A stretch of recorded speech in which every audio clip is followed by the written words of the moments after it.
semuanya, sahabat berproses. Oke, selamat malam sahabat berproses. Iya, sahabat berproses, dimanapun kalian berada, apa kabar kalian hari ini?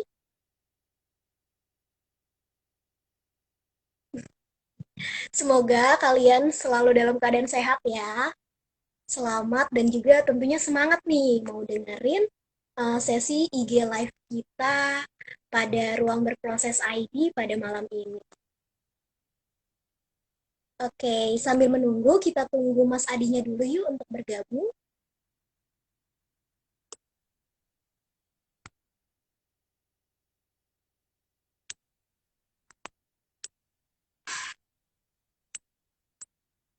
Malam.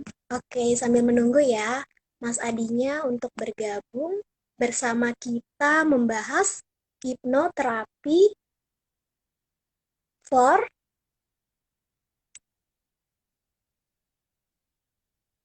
heartbroken.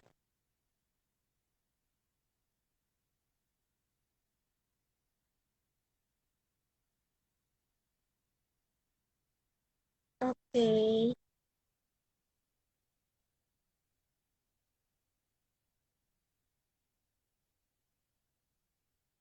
Oke.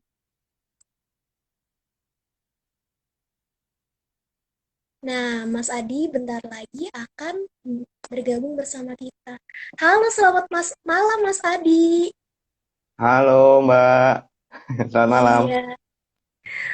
Nah, ini dia teman-teman sahabat berproses semuanya.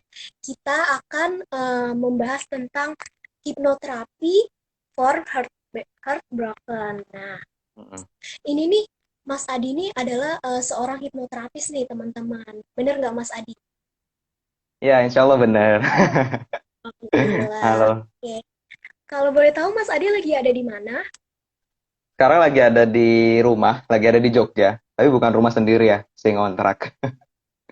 Oke. Nah, Mas Adi kesibukannya sekarang-sekarang ini apa Mas Adi? Kesibukannya sekarang itu lagi mencoba merintis bisnis saja sih sebenarnya. Kayak gitu. Dan juga aktif di beberapa komunitas. Itu aja. Wah, keren banget Mas Adi ini ya teman-teman sahabat berproses semuanya. Nah, sahabat berproses semuanya, kita kan tahu nih bahwa materi kita pada kali ini yang akan kita bahas sama-sama bareng Mas Adi ini yang tentunya bergerak di bidangnya yaitu hipnoterapi. Nah, ini kan judulnya dari apa namanya? Poster kita kan hipnoterapi untuk patah hati kan ya. Nah, Mas Adi boleh jelasin nggak apa sih hipnoterapi itu? Ya, baik. Sebelumnya selamat malam untuk teman-teman ruang berproses ya. Salam kenal. Iya, Eh, salam kenal Mas Adi. Salam kenal untuk semuanya. Mudah-mudahan teman-teman semuanya sehat selalu ya. Mudah-mudahan kita juga Nah, semuanya sehat. Amin. Ngobrolin tentang tema kita pada malam hari ini ya, tentang hipnoterapi untuk eh, luka patah hati atau untuk orang-orang yang sedang patah hati kayak gitu. Kalau ditanya misalnya, apa sih sebenarnya hipnoterapi itu? Nah, jadi iya. hipnoterapi itu adalah pemanfaatan dari ilmu hipnosis untuk keperluan terapi, teman-teman. Nah, pemanfaatan ilmu hipnosis ya. Mungkin teman-teman jadi bertanya lagi, apa sih itu Mm-mm. ilmu hipnosis kayak gitu kan ya. Nah, Iya, apa sih hipnosis? ilmu hipnosis ini, walaupun teman-teman mungkin udah sering dengar ya, sering dengar. Ilmu hipnosis ini adalah ilmu seni komunikasi untuk mempengaruhi alam bawah sadar seseorang. Jadi ini adalah ilmu yang bisa dibilang ilmu murni ilmiah lah. Karena memang di dalamnya jadi ada perpaduan antara ilmu komunikasi dan juga ilmu psikologi gitu teman-teman. Jadi Wah, mungkin kalau teman-teman sering dengar kata hipnosis ya, itu kan sering ini ya, sering apa ya, masyarakat banyak yang mempersepsikan ilmu ini adalah ilmu yang negatif, ya kan? iya Gimana Mas. kalau misalnya ada orang, apa di berita-berita lah ya misalnya, ada orang yang ketipu kayak gitu, apa, judul headline-nya pasti kan seorang terkena hipnosis kayak gitu kan, kejahatan hipnosis. Ada juga yang menganggap bahwa ilmu hipnosis ini adalah ilmu yang di dalamnya itu ada jinnya kayak gitu, ada bantuan jin yang berbau magis kayak gitulah ya. Nah, itu sebenarnya semuanya salah kaprah teman-teman. Jadi ilmu hipnosis ini adalah ilmu murni eh, tadi perpaduan antara ilmu komunikasi dan juga psikologi kayak gitu. Cuma ini kalau menurut saya ya, kenapa sih masyarakat bisa berpandangan demikian? Karena sebenarnya ya sebagai praktisi ya, sebenarnya eh, ada beberapa praktisi juga yang memang menggunakan pendekatan seperti itu, teman-teman. Jadi nggak sepenuhnya, kalau menurut saya memang nggak sepenuhnya kesalahan masyarakat yang memiliki persepsi negatif seperti itu. Jadi karena memang ada beberapa praktisi memang menggunakan sengaja ya, sengaja menggunakan pendekatan pendekatan magis kayak gitu. Kenapa? Karena mungkin sasaran pasarnya ya, pasarnya memang khusus untuk orang-orang yang memang percaya pada hal-hal seperti itu. Kalau misalnya Iya. kita lihat contoh ya, eh, misalnya di kampung-kampung terpencil lah ya, ada Mm-mm. seseorang yang memiliki gangguan psikologis kayak gitu, ketika diperiksa oleh dokter kayak gitu, itu kan jadi mereka nggak memiliki apa ya, nggak apa-apa gitu loh, secara fisik nggak apa-apa. Diperiksa oleh dokter, ternyata nggak ada yang salah nih di badannya kayak gitu. Tapi kan masyarakat jadi mikirnya jadi jangan-jangan ini saya diguna-guna ya kan. Nah, kayak gitu. Iya. Padahal kan enggak kan, padahal di ilmu psikologi sendiri itu ada yang disebut dengan gangguan psikosomatis kayak gitu. Nah, jadi Hmm. memang ya tadi mungkin praktisi-praktisi yang menggunakan pendekatan itu memang sasarannya untuk orang-orang yang seperti itu. Karena kalau ada masyarakat-masyarakat di kampung-kampung kan mungkin nggak percaya ya kalau misalnya menggunakan pendekatan-pendekatan yang ilmiah kayak gitu, malah nggak percaya gitu. Justru percayanya kalau dikatakan bahwa ini adalah ada gangguan jin, sehingga cara menyembuhkannya dengan cara seperti ini ya gitu, dengan ditambahi embel-embel apalah ya, magis-magis kayak gitulah, walaupun Iya. sebenarnya secara teorinya, secara konsepnya itu murni ilmu psikologi kayak gitu. Jadi menurut masyarakat yang kalau misalnya kalau ke dokter itu secara fisik nggak apa-apa, tapi ternyata itu dia ada kayak ada keluhan, itu bisa jadi Hmm. memang ada penyakit psikologis itu ya Mas ya, dan itu mungkin ada hubungannya dengan hipnoterapi itu ya Mas ya. Dan gimana sih Mas cara kerjanya dari hipnoterapi itu apabila ada masyarakat yang mengalami seperti itu, dan terkhusus itu bagi di antara kita yang pasti beberapa di antara kita pernah mengalami yang namanya patah hati. Gimana tuh Mas cara kerja dari hipnoterapi? Iya, cara kerja ilmu hipnoterapi ini tuh Mm-mm. menggunakan seni komunikasi ya. Jadi ini menggunakan skill komunikasi sebenarnya. Untuk apa? Untuk mempengaruhi alam bawah sadar seseorang. Nah, apa itu alam bawah sadar? Alam bawah sadar itu tuh eh, jadi untuk mengerti cara kerjanya kita harus kenal dulu di dalam diri kita, dalam diri manusia ini ada tingkatan-tingkatan kesadaran. Nah, kita akan Mm-mm. belajar itu. Yang pertama itu disebut sebagai conscious mind. Conscious mind itu adalah proses mental yang kita sadari. Misalnya nih, teman-teman di sini yang lagi lihat live Instagram kita kayak gitu, teman-teman kan Iya. fokus ya. Insya Allah teman-teman pikirannya fokus ke materi yang sedang kita obrolkan pada malam hari ini. Nah, ketika teman-teman fokus, maka kondisi pikiran teman-teman, kesadarannya itu berada di level kesadaran atau conscious mind itu gitu. Nah, terus selanjutnya ada yang disebut sebagai subconscious mind.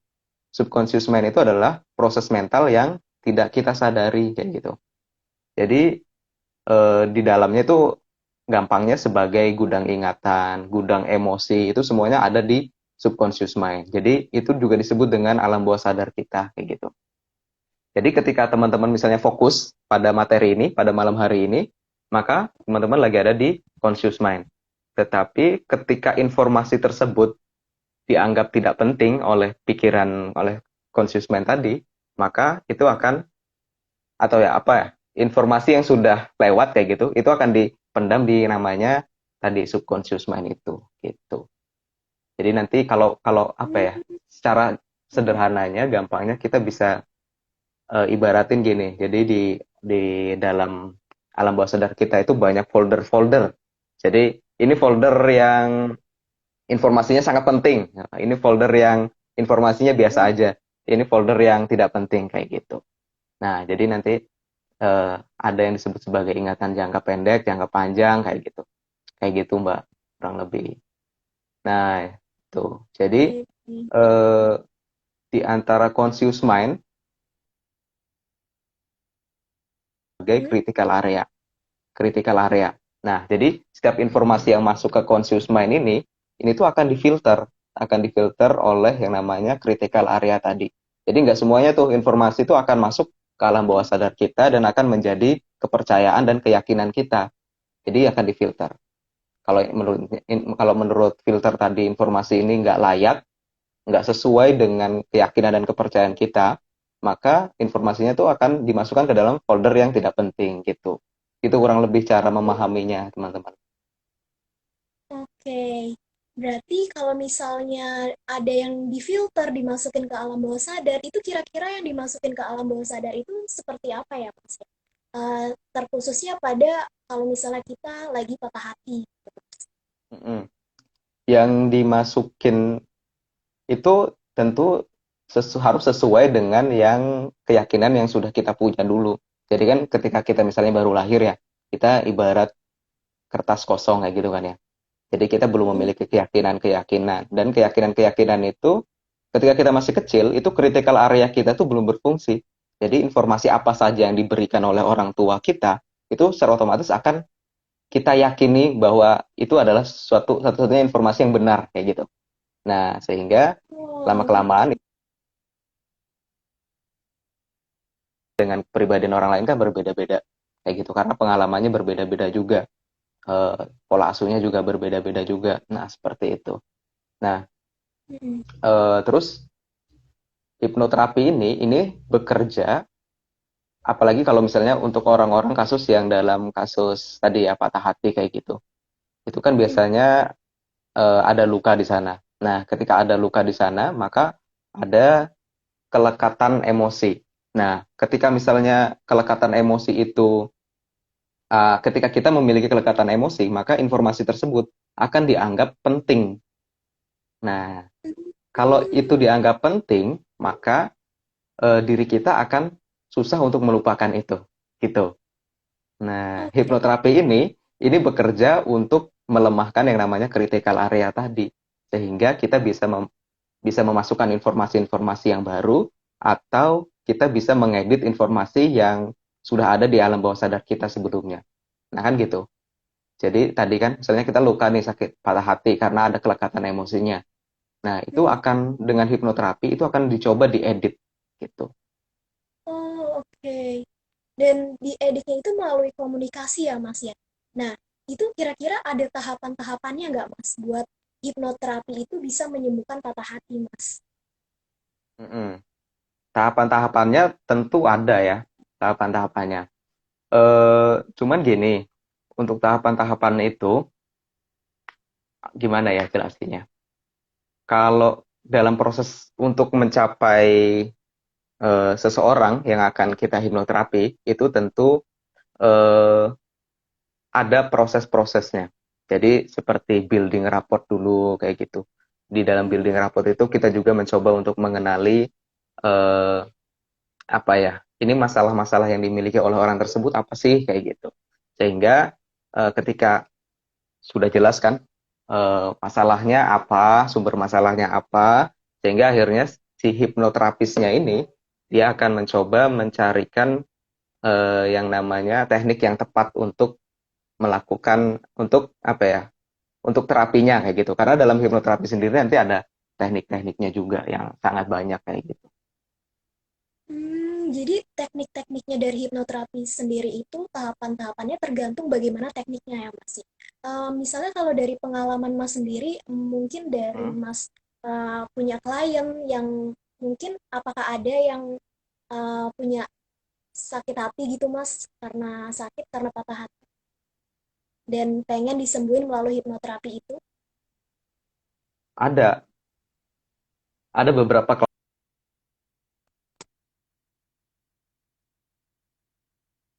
diri dulu waktu masih kuliah gitu banyak yang baru patah hati terus mereka datang kayak gitu minta di hipnoterapi untuk Mm, eh, menyembuhkan lukanya. Jadi ada yang perlu kita garis bawahi juga, teman-teman. Menyembuhkan luka Apa ya, itu? bukan bukan menyembuhkan luka tadi ya. Bukan untuk Oke. melupakan mantan. Karena kan biasanya Oh, ada ya yang datang, ada yang datang, Mas, aku pingin di hipnoterapi dong. Untuk apa? Aku pengen melupakan mantan kayak gitu. Nah, kita harus tahu bahwa kita tuh nggak bisa tuh secara sengaja untuk melupakan sesuatu. Justru semakin kita ingin melupakan sesuatu tersebut, maka kita akan semakin ingat kan ya. Kita nggak bisa tuh kan ya. Aku nanti sore aku pengen pengen lupa bahwa aku ada janji sama temanku si A misalnya. Nggak akan bisa. Semakin kita berusaha melupakannya, bahkan akan semakin ingat kayak gitu. Nah, jadi hipnoterapi ini ya untuk menyembuhkan lukanya atau untuk ya sekedar meringankan beban luka tersebut. Tuh. oke. Jadi dengan catatan itu untuk menyembuhkan luka aja, bukan untuk melupakan orang yang telah melukai kita gitu ya, Mas ya. Betul. Nah, terus Karena kalau walaupun misalnya gini ya, karena oke. walaupun gini, mungkin teman-teman bilang, kok bukan untuk melupakan sih? Padahal yang sering saya lihat di televisi kayak gitu kan, ada orang gitu disuruh maju, terus tiba-tiba dihipnosis, terus di, disuruh hilang angka 3 misalnya. Maka dia akan lupa tuh angka 3 tersebut, atau tiba-tiba dia lupa bahwa datang ke sininya tuh tadinya berdua, jadi sendirian kayak gitu. Nah, satu hal yang harus kita ketahui bahwa yang seperti itu bukanlah hipnoterapi. Itu hanya disebut sebagai stage hypnosis. Jadi hipnosis untuk hiburan gitu. Jadi memang ya namanya juga untuk hiburan ya. Yang penting kan lucu-lucuan. Jadi itu bukan terapeutik itu. Oke. Nah, dari pengalaman Mas sendiri itu biasanya Mas suka menggunakan teknik apa Mas untuk hipnoterapi bagi orang yang klien-klien Mas yang kasusnya patah hati nih Mas? Mm-mm. Apa ya? Mungkin yang pertama, jadi biasanya kalau ada klien datang, itu Hmm. tuh kalau kalau saran saya biasanya itu setidaknya ada 3 sampai 4 kali sesi lah ya. Karena kalau satu kali sesi aja langsung, karena banyak dari kita ya pengen sekali terapi tapi Hmm. luar biasa banget kalau bisa seperti itu. Jadi tetap ini karena ini ilmu ilmiah, jadi tentu ada proses-prosesnya teman-teman. Jadi ada tiga kali sesi lah kalau kalau yang biasanya sama saya gitu. Di sesi pertama tentu pertama menggali masalah tersebut kayak gitu. Ini sebenarnya sumber masalahnya apa sih kayak gitu. Karena ada orang yang patah hati itu kan Hmm. dia jadi dendam sama mantan pacarnya kayak gitu. Dia jadi dendam tuh, Nah, jadi itu marah tuh. jadi Nah, kayak gitu. Nah, ketika misalnya ya. kasusnya yang seperti itu, maka akan lebih cocok ketika menggunakan pendekatan forgiveness therapy gitu. Jadi eh, ada kolaborasi antara antara hipnoterapi dan juga forgiveness therapy di dalamnya kayak gitu. Terus ada juga yang memang ketika patah hati dia jadi bingung kan ya. Kadang bingung karena mungkin mantannya tiba-tiba ngajak balikan lagi sedangkan dia rasa sakit hatinya belum belum sembuh kayak gitu. Sehingga akhirnya dia bingung. Ini harus aku terima lagi atau enggak kayak gitu. Nah, kayak gitu. Jadi Hmm. ada dilema di situ. Eh, Sebenarnya dia juga pingin balik lagi, tetapi rasa Hmm. sakitnya itu cukup besar kayak gitu. Sehingga akhirnya dia bingung ini. Aku masih cinta, tapi aku juga sakit hati dengan perbuatan dia kayak gitu.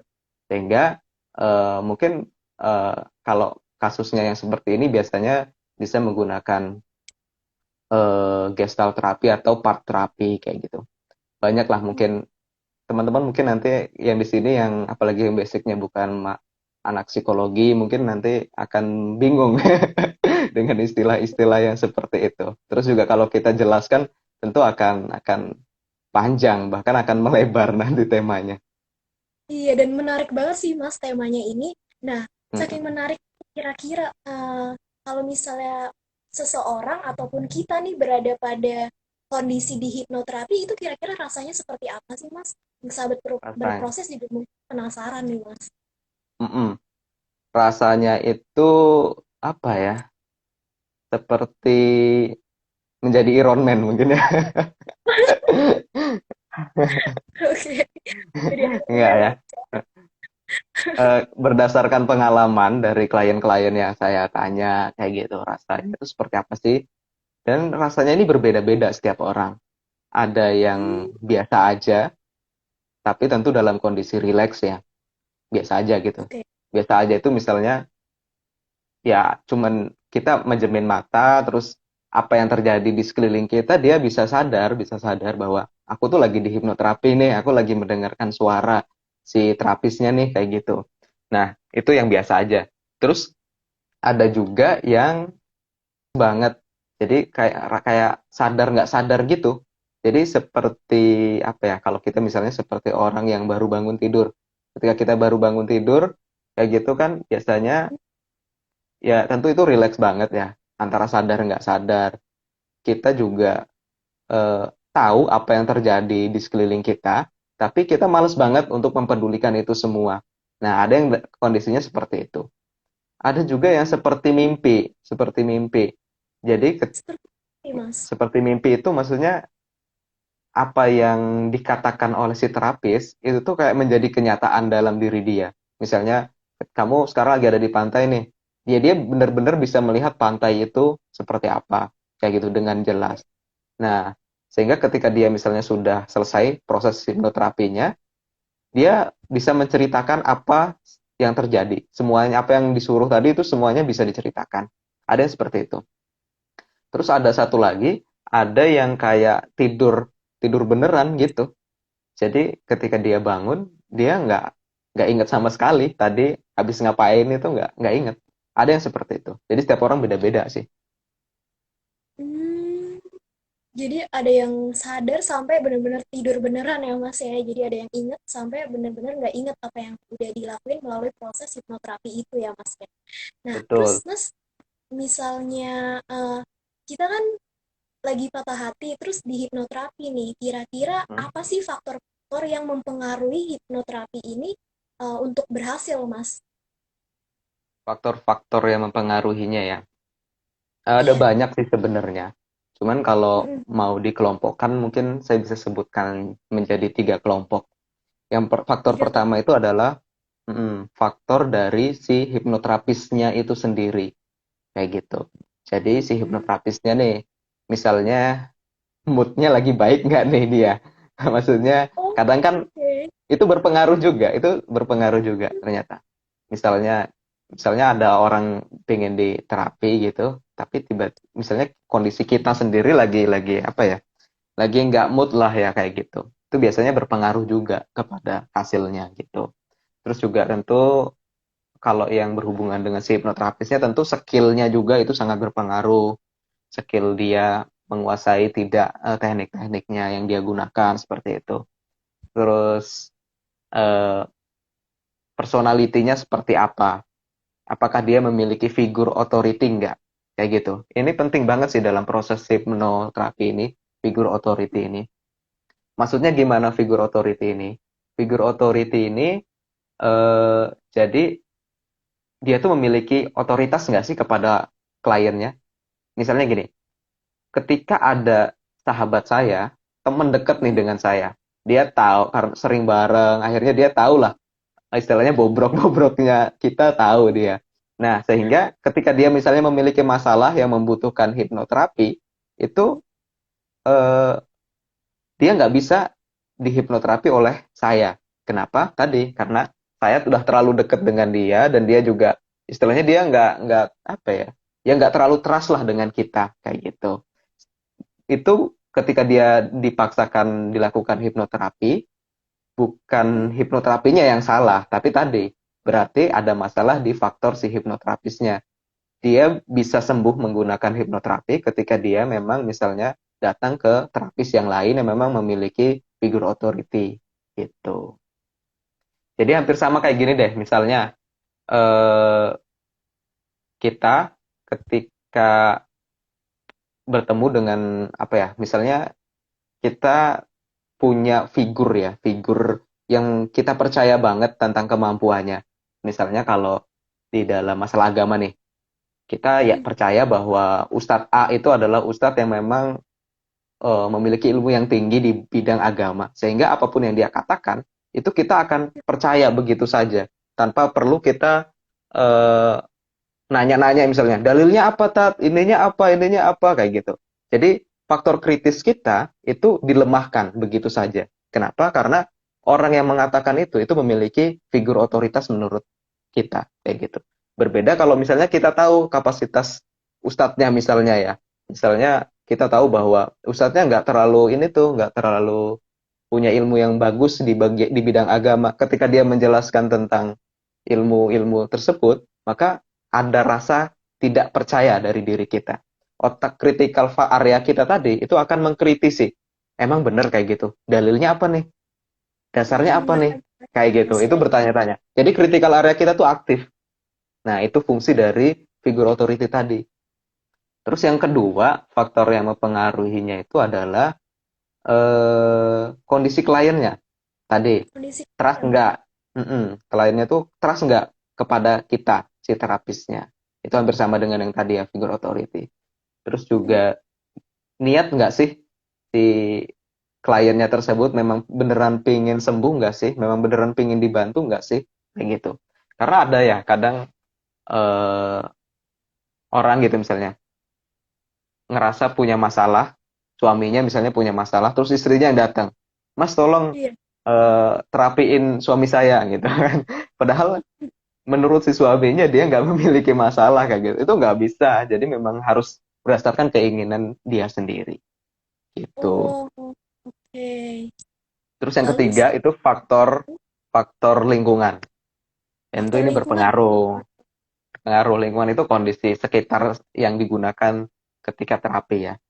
Misalnya kondusif nggak sih tempat yang digunakan? Jangan-jangan di pinggir jalan raya kayak gitu ya. Banyak suara motor lewat, nggak kondusif. Itu tentu itu sangat mempengaruhi eh, proses terapi itu. Gitu.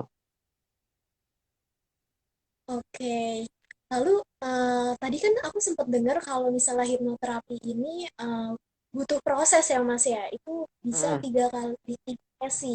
Nah, itu apakah 3 sesi itu udah pas atau misalnya ada yang butuh waktu yang lebih lama dan seberapa lama sih Mas sebenarnya buat menyembuhkan patah hati itu dari hipnoterapi? Berapa lama ya? Tentu ini tergantung berdasarkan lukanya. Lukanya terlalu dalam nggak kayak gitu kan ya. Eh, Tentu beda-beda ya. Dan saya juga nggak bisa mengatakan sekali terapi bisa, 3 terapi memang pasti sembuh kayak gitu nggak bisa. Nggak bisa. Jadi emang setiap orang beda-beda gitu. Cuman Oke. tadi ya sedikit-sedikit ngulang yang tadi, yang misalnya 3 terapi tadi, 3 kali sesi itu ya. 3 kali sesi itu bisa, yang pertama kan bisa dilakukan seperti building rapport dan juga penggalian masalah. Lalu setelah itu biasanya saya gunakan terapi-terapi yang ringan lah. Yang ringan itu Mm, sekedar untuk melepaskan emosi-emosi apa saja sih yang dia miliki kayak gitu. Misalnya kan, apalagi buat cowok ya biasanya, dia buat cowok. cowok-cowok kan cowok-cowok itu biasanya sok tegar gitu kan ya. Dia Hmm, dia ketika putus dia masih tetap bisa main kemana-mana kayak gitu, seolah tidak terjadi apa-apa kayak gitu. Tapi secara perlahan semakin lama semakin sakit, semakin sakit. Berbeda dengan cewek, biasanya cewek begitu putus dia langsung nangis, langsung nggak bisa keluar kemana-mana, langsung pokoknya ya gitulah, sedih sesedih-sedihnya. Tapi semakin lama justru semakin sembuh kayak gitu kalau cewek. Karena apa? Karena sudah dia curahkan semua lah setidaknya kesedihan-kesedihan itu melalui tangisan. Karena air mata itu juga merupakan obat kayak gitu. Sedangkan cowok kan enggak. Cowok itu dia paling anti tuh nangis kan ya. Dia susah untuk menangis sehingga akhirnya semuanya dipendam di alam bawah heeh. sadarnya, dipendam sendiri. Bahkan untuk cerita ke teman pun dia susah kayak gitu. Sehingga ya tadi, sehingga muncullah yang disebut dengan unfinished business. Jadi masalah-masalah yang tidak terselesaikan. Sehingga semakin lama semakin menumpuk, menumpuk, menumpuk. Ketika itu sudah menumpuk, akhirnya suatu Mhm. saat bisa bisa apa ya? Bisa meledak gitu lah. Kalau udah meledak, ya udah ledakannya tuh besar banget gitu. Hmm, Itu. kalau dari segi gender itu sendiri, kira-kira hipnoterapi ini lebih efektif, cepat cepat sembuhnya tuh untuk cowok atau cewek, Mas, kalau menurut Mas Adi? Apa ya? Mungkin mungkin nggak bisa kita bandingin juga ya, karena menurut penelitian juga saya belum tahu tentang itu. Cuman kalau menurut pengalaman saya pribadi, itu Mm-mm. gender sendiri memang nggak berpengaruh. Jadi, cuman memang ada karakter-karakter tertentu. Jadi, dalam hipnoterapi itu ada 3 karakter. Yang pertama itu adalah karakter yang secara bahasa sederhananya ya, itu adalah yang ringan atau yang sugestibilitasnya tinggi. Nah, ada yang moderat dan ada yang apa ya, yang susah lah ya, gampangnya gitu. Jadi ada yang sugestibilitasnya tinggi, ada yang sugestibilitasnya rendah, apa, sedang, dan sugestibilitasnya rendah gitu bahasanya. Apa sih sugestibilitas itu? Sugestibilitas itu adalah eh, cara kita menerima informasi. Mudah nggak sih kayak gitu?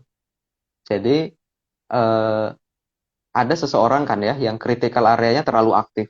Ketika critical areanya terlalu aktif, sehingga setiap ada informasi baru yang masuk, itu selalu dikritisi. Sehingga orang-orang seperti ini biasanya akan masuk ke dalam golongan yang tadi, yang susah untuk di hipnosis kayak gitu.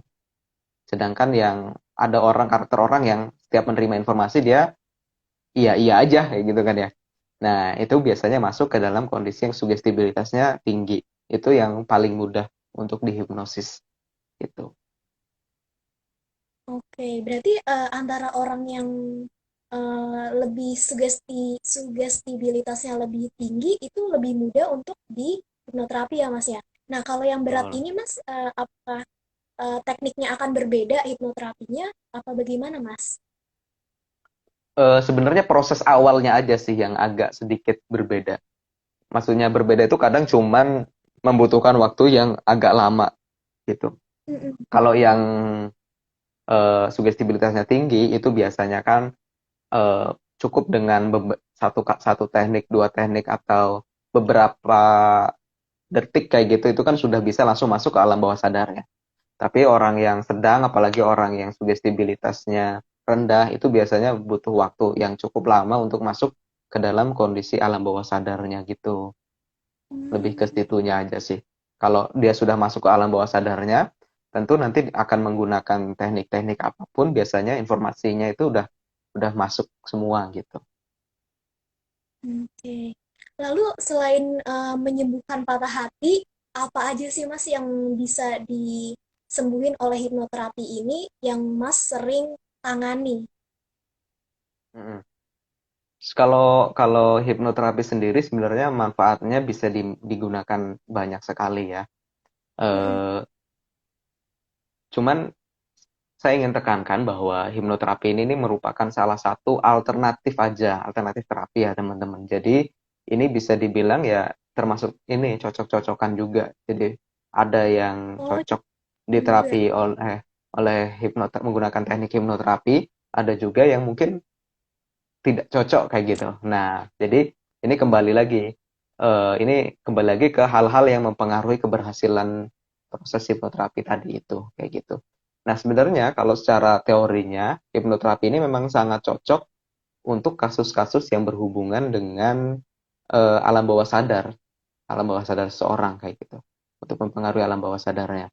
Jadi seperti traumatis kayak gitu kan ya, Hmm, fobia, terus masalah-masalah yang berkaitan dengan unfinished business, pengendalian mm-mm. emosi kayak gitu. Itu juga cukup apa ya? Ya bisa bisa menggunakan teknik hipnoterapi ini cukup bagus untuk itu gitu. Seperti Oke. itu. Nah, pertanyaan menarik nih Mas. Mm-mm. Apakah hipnoterapi itu harus dilakukan secara tatap muka nih sama Mas Adi atau mungkin bisa lewat virtual juga Mas? Mm. Hipnoterapi Mm-mm. bisa bisa dilakukan secara virtual juga. Karena konsep utamanya dari eh, hipnotis ini atau hipnoterapi ini yang penting dilakukan bisa dilakukan proses komunikasi kayak gitu. Jadi antara si terapis dan juga si kliennya kayak gitu. Jadi bisa dilakukan proses komunikasi. Komunikasinya komunikasi verbal ya tentunya kayak gitu. Makanya kalau misalnya kita searching di YouTube lah misalnya ya, di YouTube Iya. gitu kan banyak banget ya tentang audio-audio hipnoterapi untuk mengatasi masalah-masalah psikologis seperti kecemasan, kecanduan sesuatu, Hmm, tadi patah hati dan lain sebagainya. Nah, itu kan bisa ada seorang cuman cukup nyetel YouTube terus dia memang dengerin secara khusyuk ikuti panduan-panduannya akhirnya dia bisa masuk ke alam bawah sadar seperti itu. Cuma kembali lagi kalau ngomongin efektivitasnya ya tentu akan berbeda. Tentu akan lebih efektif kalau dilakukan secara langsung ya. Kenapa? Karena biasanya kalau secara langsung kan kita bisa si terapisnya bisa benar-benar mengamati apa yang terjadi pada kliennya kayak gitu. Sehingga misalnya ada perubahan-perubahan eh, apa ya, perubahan-perubahan mimik muka dan lain sebagainya itu kan semua bisa diamati oleh si hipnoterapisnya gitu. oke. Ini berhubungan juga ya dengan pertanyaan dari Mm-mm. Marina Novitasari, hipnoterapi ini secara online atau offline lebih efektif mana? Ternyata lebih efektif yang offline ya Mas ya. Mm-mm, Karena betul, bisa tahu gesturnya, mimiknya secara keseluruhan supaya betul. tujuan dari hipnoterapi itu lebih meningkat gitu ya Mas ya, lebih bisa Mm-mm, direalisasikan. Nah, terus betul. hipnoterapi sendiri ini apakah untuk anak remaja bisa Mas? Bisa, bisa. Tentu bisa banget untuk remaja, untuk dewasa, untuk orang tua, untuk semuanya lah bisa teknik-tekniknya seperti itu. Bahkan untuk Hmm, anak-anak pun bisa kayak gitu. Cuman memang tentu pasti berbeda-beda caranya. Kalau untuk anak-anak kan nggak mungkin ya kita eh, dalam hitungan ketiga tidur dan lain sebagainya. Tentu teknik-tekniknya lebih lebih apa ya? Lebih menyesuaikan untuk kebutuhannya gitu. Begitu juga untuk remaja. oke, dan biasanya ketika selama ini Mas menangani kasus orang-orang yang datang ke Mas untuk meminta hipnoterapi itu di kelompok usia berapa Mas kira-kira? Kebanyakan sih ya remaja dan dewasa sih ya. Kalau Remaja anak-anak, dan remaja dan dewasa. Anak-anak malah belum pernah saya nanganin anak-anak. Eh, Orang tua juga ya jarang banget lah kalau orang tua kayak gitu. Karena kembali lagi kadang eh, dari tadi ya faktor-faktor keberhasilannya. Kadang kan untuk saya sendiri kadang saya susah apa ya, susah untuk beradaptasi ketika ngobrol dengan orang tua kayak gitu. Karena penggunaan pola bahasanya juga itu sangat mempengaruhi eh, keberhasilan dari efektivitas hipnoterapi ini gitu. Karena kalau misalnya orang tua kan kebanyakan misalnya dia ada yang nggak bisa bahasa Indonesia, ada yang hanya menggunakan bahasa Jawa aja atau bahasa daerahnya aja kayak gitu. Tentu ketika kita mencoba memberikan sugesti-sugesti untuk menyembuhkan masalah-masalahnya, itu kan harus menyesuaikan dengan bahasa yang dia gunakan. Seperti itu. oke. Terus kalau misalnya kan tadi hipnoterapi itu bisa dilakuin secara virtual ya Mas. Hmm. Berarti bisa dilakuin dengan sendiri juga nggak Mas tanpa panduan dari YouTube atau apapun? Mungkin ada cara sederhananya untuk kita sendiri melakukan hipnoterapi Mas? Bisa, cuman memang kita harus paham dulu konsep dasar dari ilmu hipnosis itu sendiri ya, ilmu hipnoterapinya juga. Kita harus paham juga seperti itu. Jadi kalau misalnya kita udah paham konsep-konsepnya, itu bisa kita gunakan secara mandiri. Itu juga biasanya disebut sebagai yang namanya self hypnosis. Jadi menghipnosis dirinya sendiri. Kayak gitu. Jadi kalau tips sederhananya gimana ya? Mungkin cukup susah Iya. untuk dijelasin karena harus Mm-mm. paham dulu konsep dasar dari ilmu hipnosis itu bekerja seperti apa gitu. Oke. Mungkin ada kata-kata yang bisa Mas contohkan dari melakukan hipnosis itu mungkin Mas, melakukan self Kata-katanya, hipnosis. oh untuk self hypnosis. Sebenarnya ini hampir sama seperti self afirmasi. Self Oh, afirmasi hampir itu sama berarti ya. hampir sama seperti itu. Cuman memang eh, gini yang biasa saya lakukan ya. Jadi Mm-mm. kan ada yang namanya gelombang otak. Gelombang otak itu ada beta, ada alfa, ada theta, ada delta.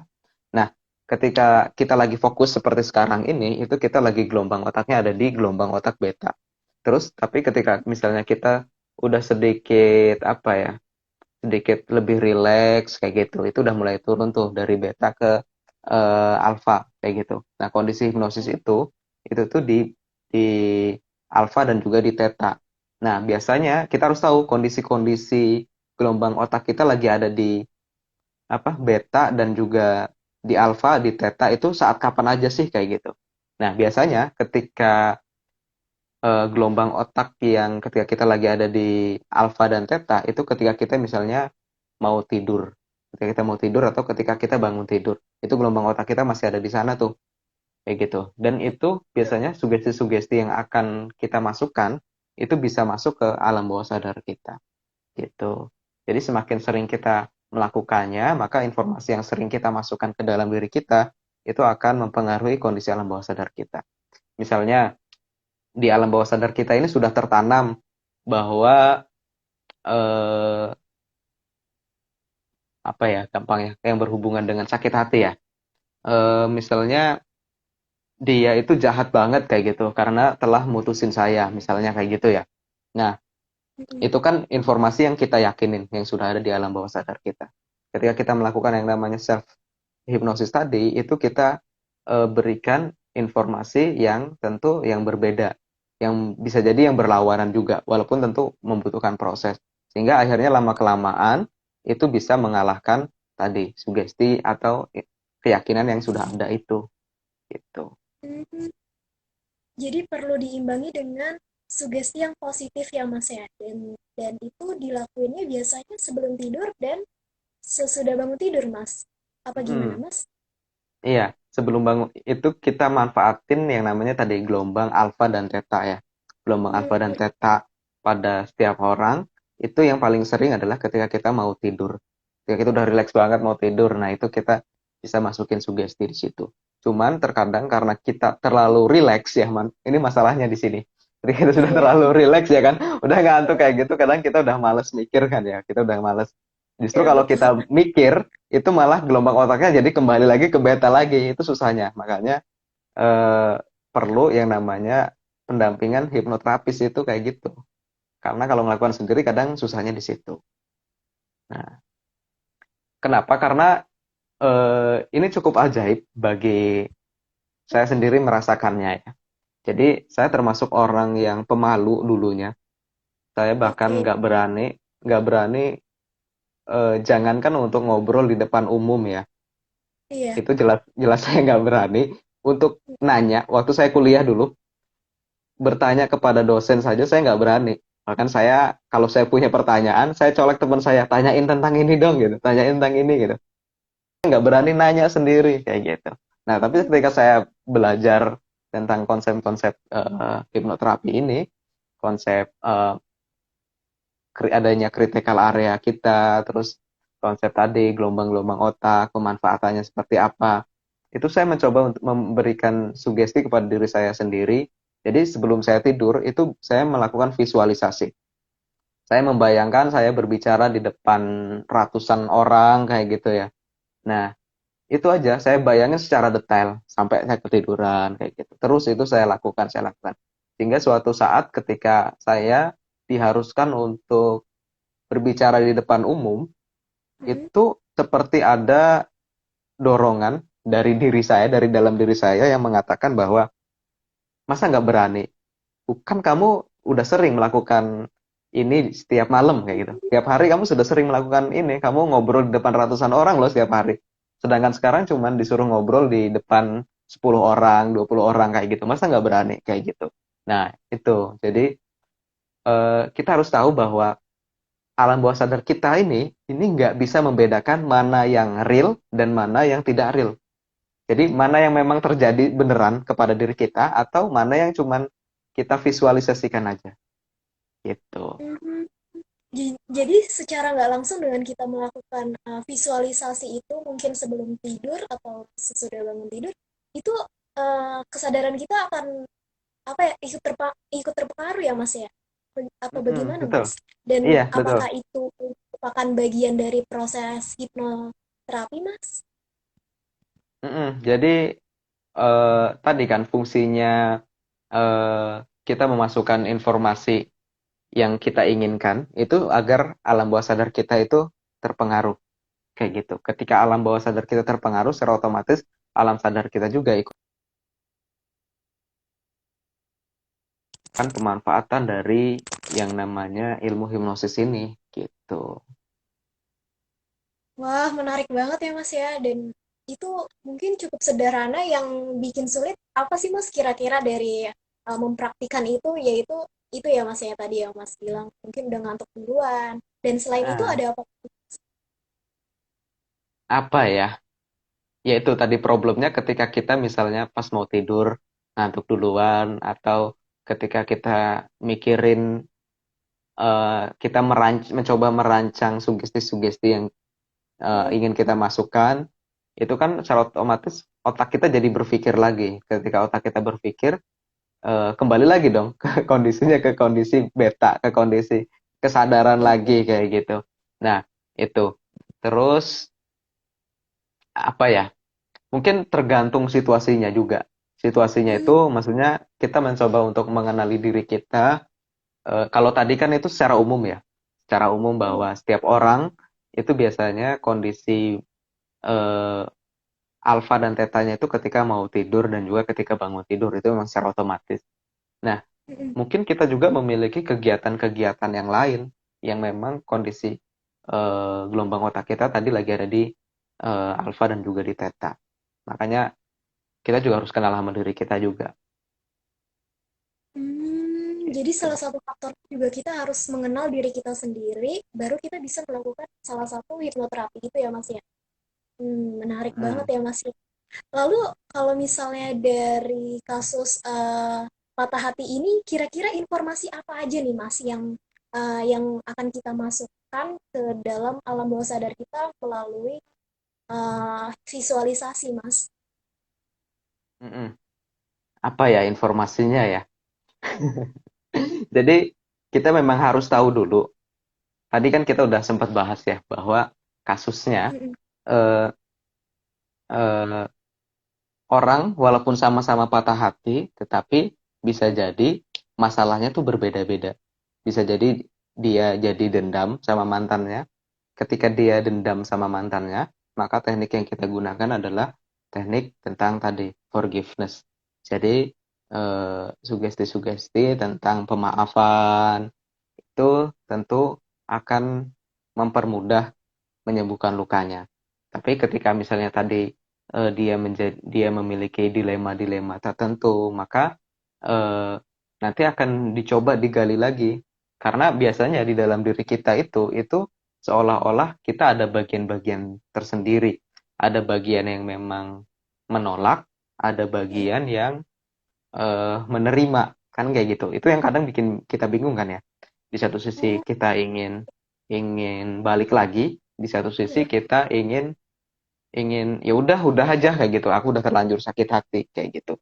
Nah, jadi memang ada teknik-teknik yang bisa seolah-olah diri kita itu antara antara yang pro dan kontra ini tuh bisa saling berkomunikasi kayak gitu.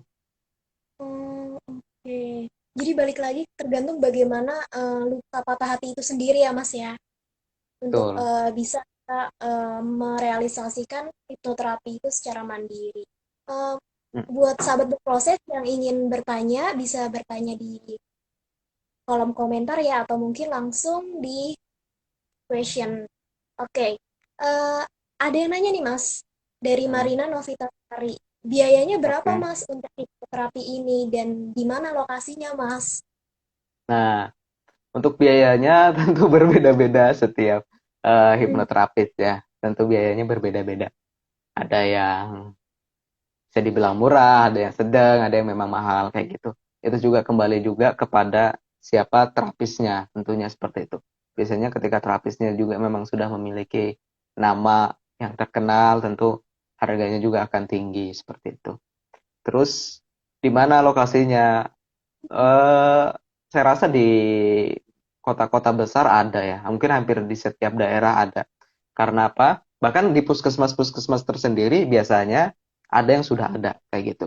Karena sekarang ini hipnoterapi ini sudah apa ya? Sudah resmi lah di Indonesia sendiri ini udah resmi menjadi mitra dari Kementerian Kesehatan Republik Indonesia.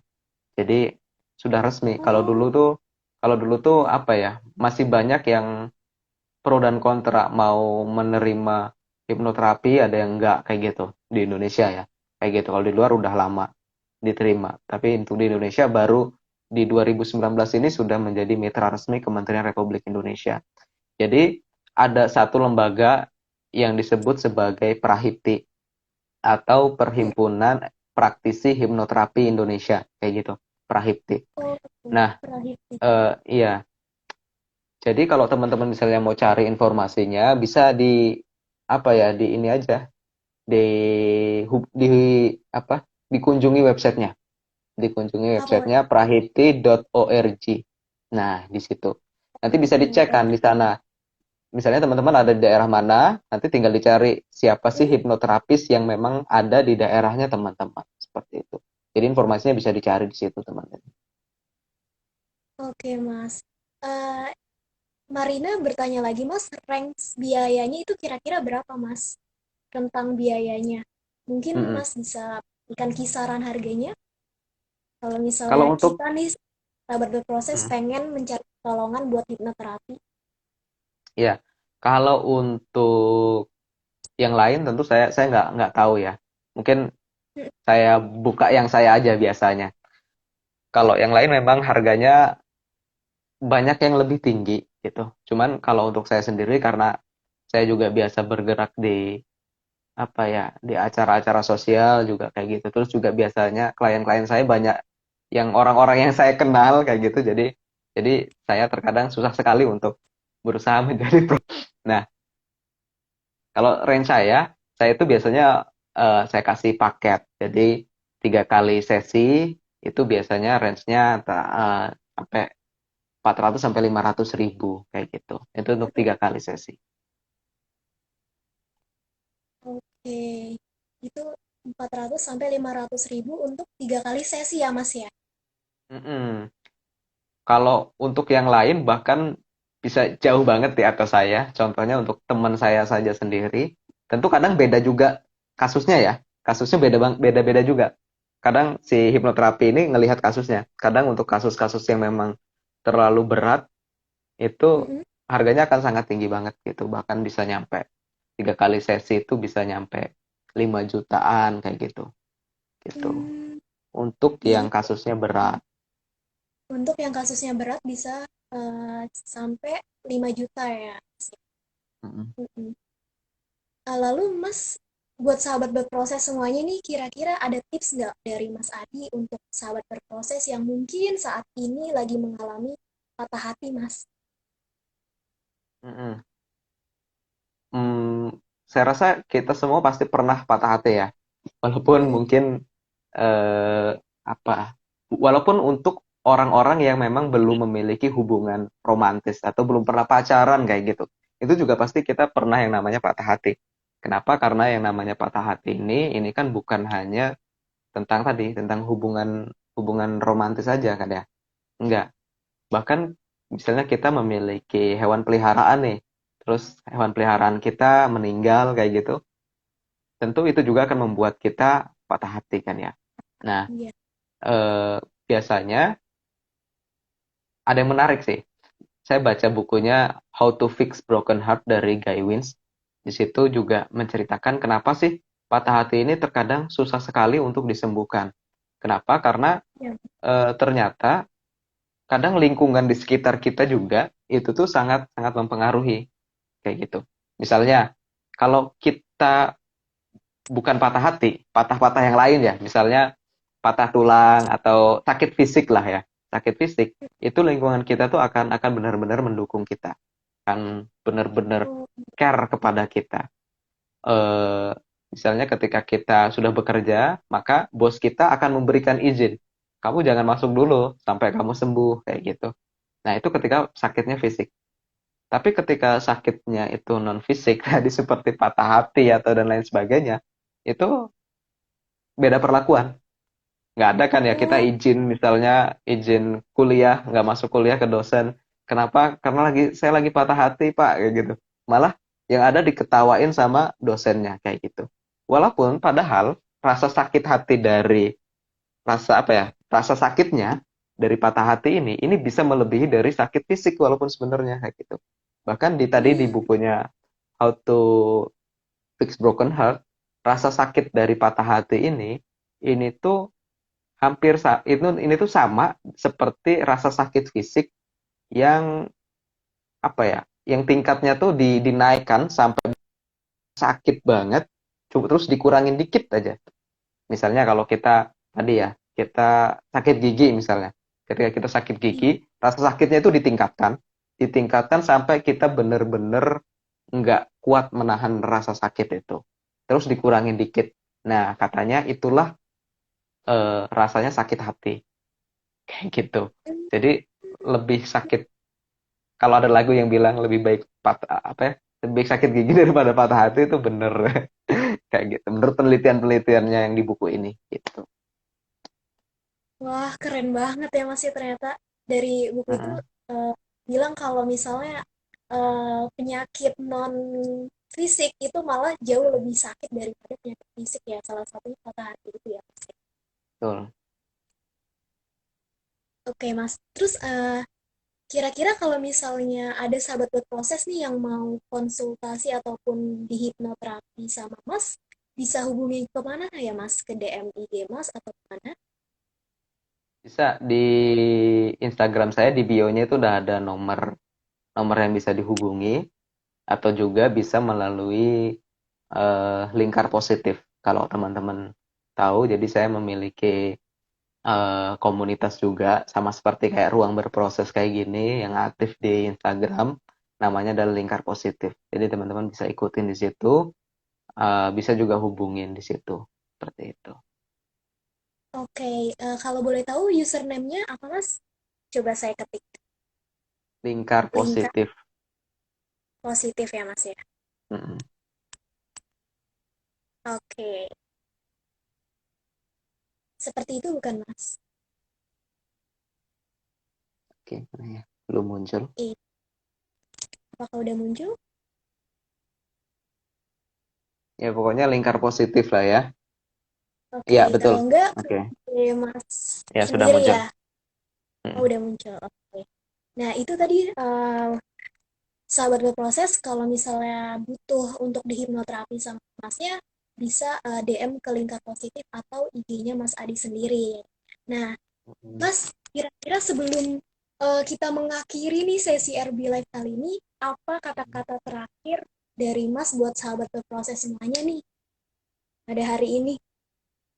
Ya, jadi eh, semua yang terjadi dalam kehidupan kita itu sebisa mungkin kita melihatnya dari sudut pandang bertumbuh ya teman-teman.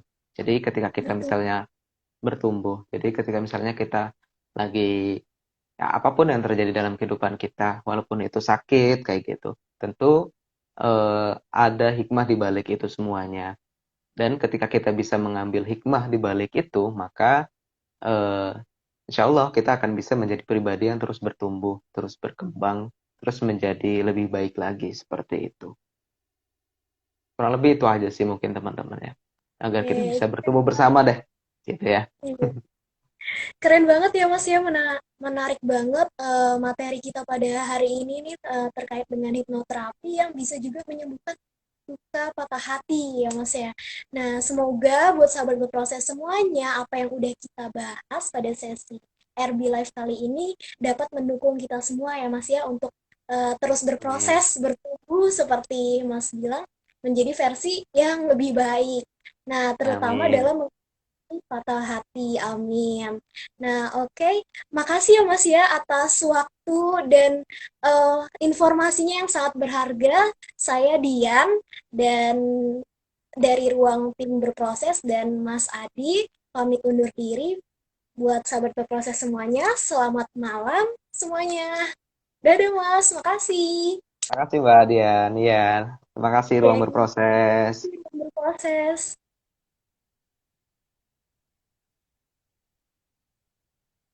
Oke.